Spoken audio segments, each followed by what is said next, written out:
All right, ladies and gentlemen, boys and girls, welcome back. It is Dave, the Real Music Observer, observing real music in real time for real people just like you right there, and just like me right here.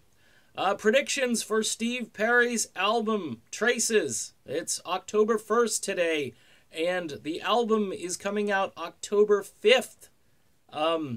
So we are very close. It's what, Friday? And when I say Tuesday, Wednesday, yeah, it would be Friday that this album finally drops. And, you know, back when I was making predictions about this record, I did say that the timeline looked like it would be in time for the Christmas holiday season, where you could purchase and would be a perfect stocking stuffer gift. For Perry fans, of course, nobody's going to wait until Christmas. It's an early Christmas gift, or possibly the treat in the trick-or-treat bag would be the Steve Perry CD. Look, folks, this thing's going to go number one. It's going to be talked about for a long time.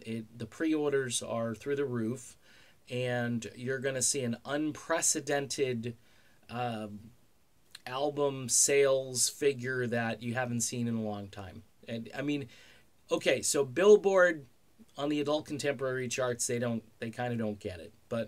And then I've been lectured, well, the song, isn't the strongest song and so forth. And I don't care if you think it's not a strong record.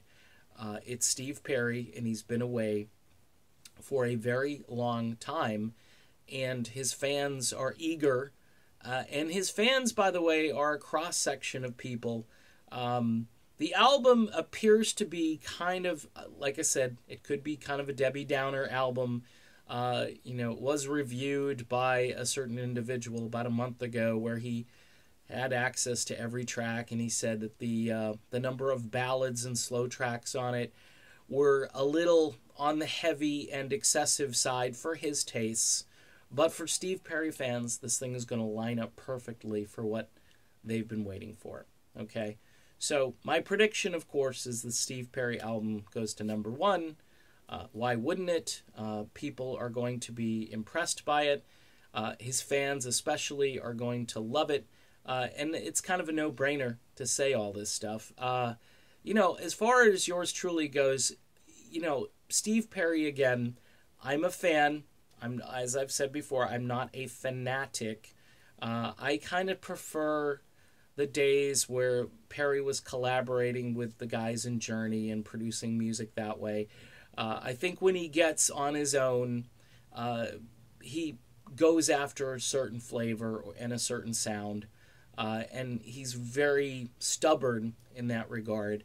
And I'd love to see him collaborate and have some chemistry with some other guys and well-known folks who really are able to kind of get even more out of him. In interviews Perry has given about how when he was working with the guys in Journey, how they would get more out of one another because of all of this creative energy in the room.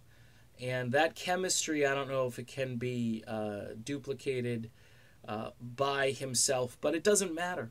It just doesn't matter at this stage. For all those folks that say, hey, Neil should put a guitar solo on this and that, and it's already done. And like I said in that video I did about no Journey musicians were used on this record, that's the way Steve Perry wanted it, and Steve Perry is going to get it. And you're going to get it on October 5th. It's going to be available to purchase, to download. Yours truly, I think I'm going to get the hard copy. I'm going to go to the brick and mortar store and see how that goes, because I think that's going to be an interesting experience. And I may even take some video in the store just to kind of give people an idea of how they're marketing this once-in-a-lifetime kind of thing. All right, done with this video. Steve Perry album dropping soon. Gonna be great. Guarantee it. See ya.